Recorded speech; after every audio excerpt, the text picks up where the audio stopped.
SOLIDWORKS 2019 offers a wide variety of updates if you deal with mesh data or just complex shapes on a regular basis. SOLIDWORKS now has better support for multiple mesh file formats such as this 3MF format that we have open. One of the new tools that help us deal with this mesh data is the slicing tool. We can create slices through our mesh data at different distances, and in this case we're going to turn off the exact intersection to create a nice smooth result curve.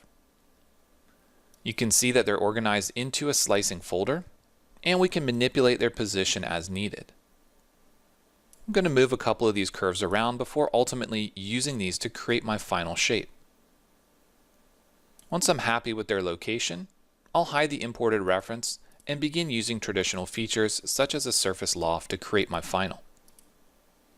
As we're selecting these curves, you can see that we have a nice smooth representation even though the original mesh file had all the tessellations that you would normally see. A common workflow would allow us to modify this body by splitting it up into two pieces before we continue detailing it. So let's go ahead and split this up into a left and a right hand side, and then take a look at one of the new features in SOLIDWORKS 2019. We need to add a logo to this file, so we'll start by using a sketch block, dragging it in and placing it on our file, and then creating a projected curve. SOLIDWORKS 2019 now has better support for projected curves, allowing you to select multiple open or closed profiles and actually project it in multiple directions. In the past, this would have been at least 2 sketches and 4 features to create that same result. Let's dive a little bit deeper into the handle assembly. The power button is a surface that has several open features. Let's go ahead and isolate this and take a look at one of the new features for SOLIDWORKS 2019. In our Surfaces tab, we have Delete Hole, which allows us to select multiple open edges, and SOLIDWORKS will automatically patch that geometry for us, creating a nice watertight surface that we can then turn into a solid body if needed.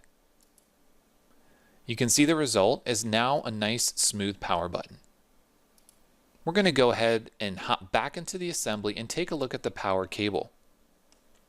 We've noticed with this design that there's a slight amount of interference with this edge and the power cable, so we need to make a small adjustment. I'm going to go ahead and edit this feature and take a look at one of the new additions to SOLIDWORKS 2019 for fillets and chamfers. We now have an option that's called Offset Face and allows us to do a partial edge parameter. We can do this with both symmetric and asymmetric fillets and chamfers. We can take these endpoints and drag them to the appropriate location, or simply give a distance offset amount to make sure that we're getting our fillets and chamfers in the right location. Once done, we've now created a chamfer that's only a partial portion of that edge. Probably one of the most exciting features in SOLIDWORKS 2019 is the ability to create 3D textures based on images. To create textures on this part, we traditionally would have to do split lines and offsets and thickens in order to get all that geometry. SOLIDWORKS 2019 now has advanced support that allows us to use images to create textures on our bodies. You can see here that this dimple feature is created, and we're going to look at how this can be done. We start by applying an appearance. And in our case, we're going to use a neural appearance and simply drag it onto this face. Then, using some of our appearance options, we're going to modify its position and scale, and then we can have more advanced controls over what the final is going to look like. Changing the type to projected and using our face as a reference, we're going to modify the scale to make this knurling fairly small. Once we're happy with the result, we can say OK, expand our solid bodies folder, and apply the new 3D texture. This gives us additional control over things like the mesh element size.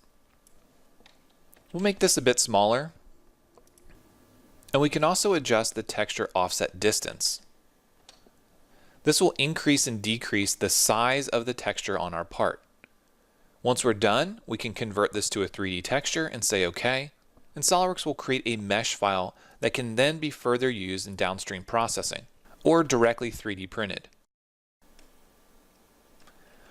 Whether you're dealing with creating textures on parts, dealing with inserting mesh files, or just complex parts in general, SOLIDWORKS 2019 has a whole host of new tools for you to play with.